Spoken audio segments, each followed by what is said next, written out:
Today we're going to be discussing scalars and vectors.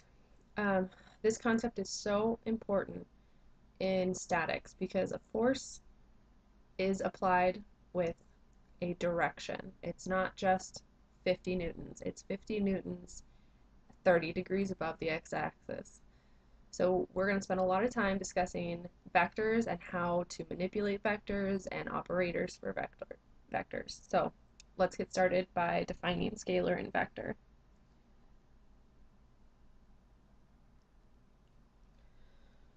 So a scalar is a positive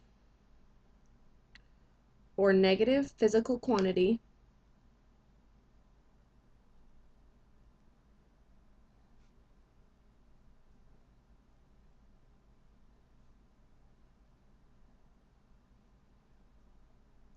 that can be completely specified by its magnitude.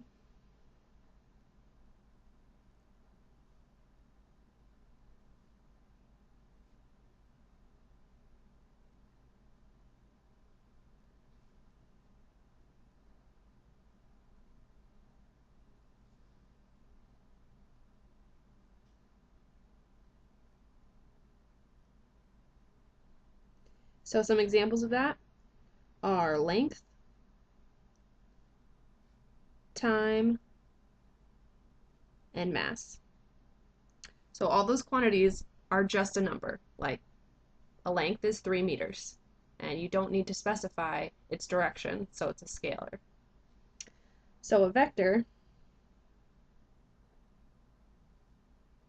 is any physical quantity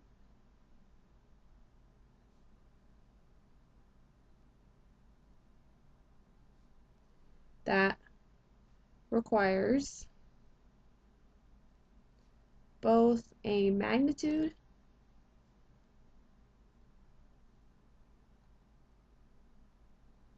and direction for its complete description.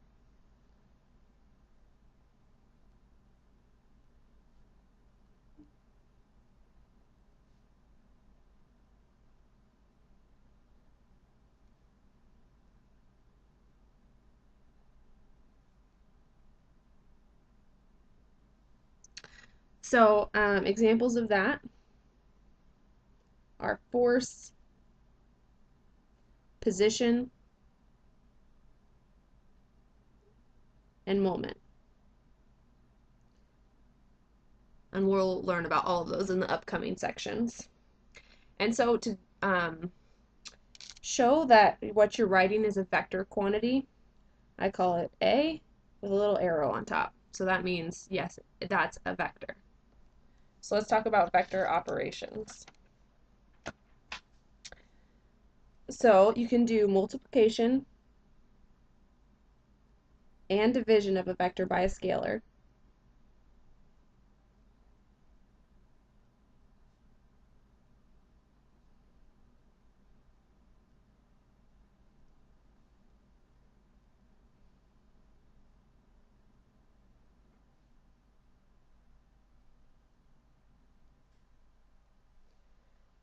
So that's like A being your vector multiplied by lowercase a being a scalar is just the scalar multiplied by the vector. So basically you're just changing the magnitude of the vector. The direction will stay the same. You can do the same thing with division. So that's a vector divided by a scalar. That's going to be, it'll just decrease the magnitude of your vector.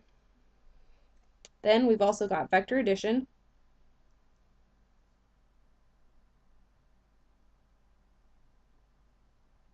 So say we had vector A and vector B.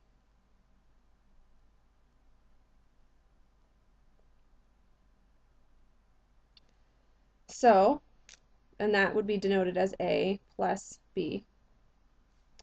If we put these so that their vertexes were at the same location, A and B, our resultant force, or our resultant vector, excuse me,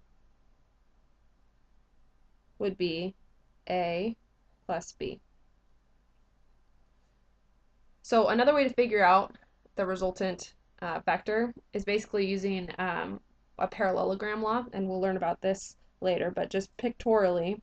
So this is A, and we're adding B.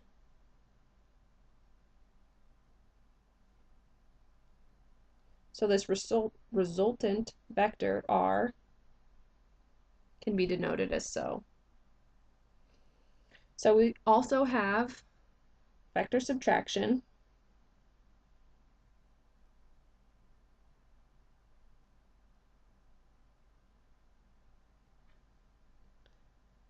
A minus B. So if we had the same vectors A and B, if now we wanted to subtract B, we would need to flip it to make it a negative. So that would be A and a negative B, so that your resultant vector, would be this way.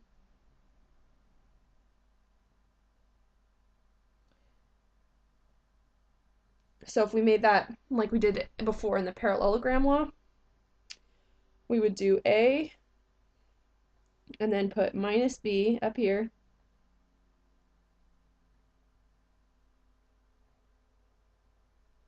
So a resultant vector can be shown like this. So now it's a triangle, which makes it easier to solve. And that'll be in the next section. We'll discuss how to solve these parallelogram laws. Okay, then finally, we've got resolution of a vector.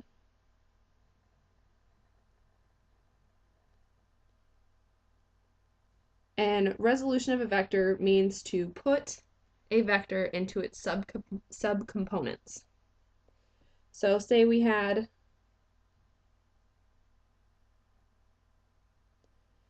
x and y, our axes, and then a resultant vector, r. Now, if we want to put this into its subcomponents, we would project r onto x, and project r onto y, which gives you rx and ry. So now you have the subcomponents of the vector. And this can also be done with any axis. It doesn't have to be x and y. So say our axes look like this. It's A and B. And we've got our vector, r. And now to put it into its subcomponents, got the same axes, B and A.